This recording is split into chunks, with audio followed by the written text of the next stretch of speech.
हर समाज की कुछ पारंपरिक मान्यताएं होती हैं जिन्हें आने वाली पीढ़ियां अपने पूर्वजों से ग्रहण करती जाती हैं। समय की मांग के चलते इन मान्यताओं के कुछ तत्व अनुपयोगी होते जाते हैं और कुछ नए तत्व इनमें जुड़ते जाते हैं। रूढ़ी इसी परंपरा का एक अनुपयोगी हिस्सा है जिसे सड़े हुए अंग की तरह हर समाज को काट फेंकना चाहिए। आज भारतीय समाज में बाल विवाह, दहेज प्रथा, जाति प्रथा, ऊंच नीच, छुआछूत, लड़के लड़की में अंतर, अंधविश्वास, आडंबर, दिखावा आदि कुछ ऐसी ही रूढ़ियां हैं जो भारतीय समाज की जड़ों को खोखला कर रही है। मनौती मनाना, बलि चढ़ाना, टोना टोटका आदि अंधविश्वास समाज को सच्ची धर्म भावना से दूर कर रहे हैं। बिल्ली द्वारा रास्ता काट जाना, छींक आ जाना, दिशाशूल होना तथा इसी प्रकार के अनेक अपशकुन भारतीय समाज को निकम्मेपन की ओर ले जा रही है। ऐसे तत्व हैं जो मनुष्यता की हंसी उड़ा रहे हैं और प्रेम को दफन कर रहे हैं। इन रूढ़ियों से मुक्ति का दायित्व युवकों के कंधों पर है, क्योंकि युवकों द्वारा ही एक व्यापक सामाजिक परिवर्तन की आशा की जा सकती है। अब प्रश्न उठता है कि युवक ही क्यों? इसीलिए कि इनमें उत्साह अधिक होता है, जबकि पुराने लोगों में अपनी पुरानी चीजों से लगाव अधिक होता है। दहेज का दानव प्रतिदिन कितनी ललनाओं को आग की लपटों में झोंक रहा है। दहेज का राक्षस, इसका कोई हिसाब ही नहीं। सुहागन होने का आशीर्वाद देने वाले सैकड़ों बापों के कंधों पर बेटी की डोली नहीं अर्थी देखी जा रही है। धिक्कार है उस समाज को जहां दूल्हे की बोली लगती है। व्यक्ति जितना भी पढ़ लिख कर ऊंचा उठता जाता है, उसके दहेज की बोली उतनी ही ऊंची होती जाती है। आश्चर्य तो तब होता है जब इस मांग के पीछे युवकों की खुलेआम स्वीकृति होती है। वे यह तर्क तो देते हैं कि उनकी पढ़ाई पर लाखों के खर्च के बदले में ये दहेज लिए जाते हैं, लेकिन वे भूल जाते हैं कि लड़की के घर वाले भी अपनी बेटियों पर उतना ही खर्च करते हैं। इससे बड़ी त्रासदी तो तब दिखाई पड़ती है जब हर लपट के पीछे किसी सास या ननद नाम की स्त्री का हाथ होता है। हमारे देश के युवकों को यह तस्वीर बदलनी होगी। उन्हें दहेज की आग में अकाल मौत का ग्रास बनने वाली युवतियों को बचाना होगा। उन्हें साहसपूर्वक यह कहना होगा कि वह दहेज के नाम पर एक पैसा भी नहीं लेंगे। बाल विवाह की रूढ़ी भी आज कैंसर की तरह फैलती जा रही है। लाखों बच्चों को जिन्हें अभी क ख ग का भी ज्ञान नहीं होगा, विवाह के बंधन में जकड़ दिया जाता है। जो अभी विवाह और पति का अर्थ भी नहीं जानती है, उन्हें एक बंधन में बांध दिया जाता है।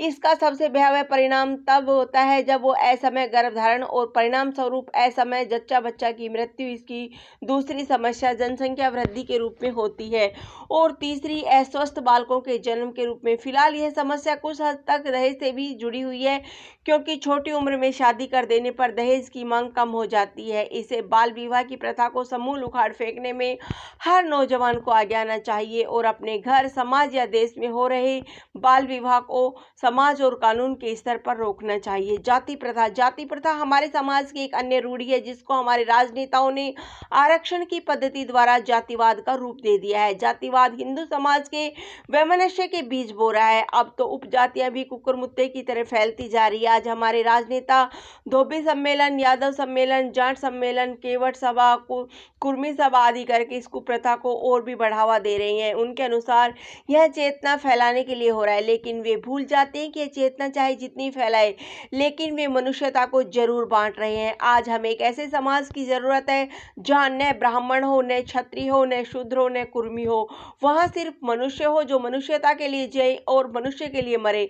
यह कार्य भी युवा वर्ग द्वारा ही संभव है। छुआछूत, ऊंच नीच और छुआछूत की भावना तो हजारों साल से चली आ रही है और आज भी समाज में कोड की तरह फैली हुई है।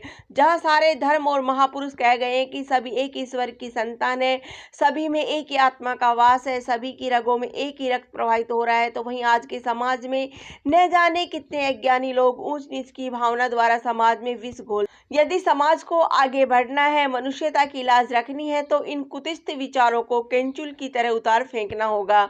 लड़के और लड़की में भेद आज के समाज में हर जगह देखा जा सकता है।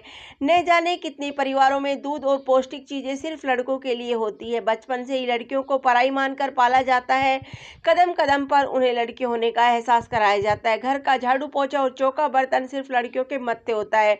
वे लड़कियां खुश नसीब होती है है जिन्हें लड़कों जैसा प्यार मिलता है और लड़कों जैसी शैक्षिक उपलब्धियां मिलती है।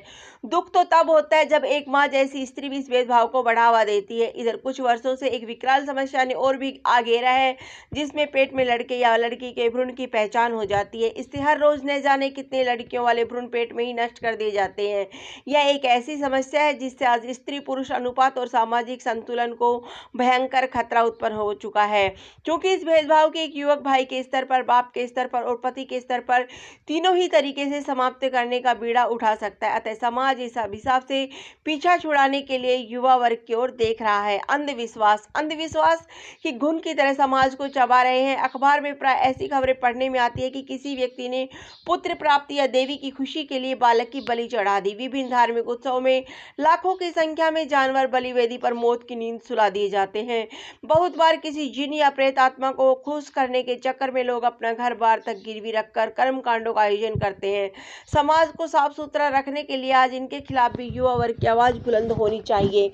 शादी ब्याह के अवसर पर संपत्ति का प्रदर्शन आज हर जगह देखा जा सकता है कि सामर्थ्य से अधिक खर्च करने की प्रवृत्ति हर आदमी में बढ़ती जा रही है। पड़ोसी के घर में नई कार देखकर दूसरा पड़ोसी भी चाहने लगता है कि काश उसके पास वह कार आ जाए। इसी के चलते लोगों का नाना प्रकार के कष्ट भोगने पड़ते हैं। इसी दिखावे के चलते भ्रष्टाचार जैसी बुराई का जन्म भी होता है। इससे आज का समाज कदम कदम पर जूझ रहा है। प्रदर्शनीय वस्तुएं खरीदने के लिए लोग गलत काम का सहारा लेते हैं।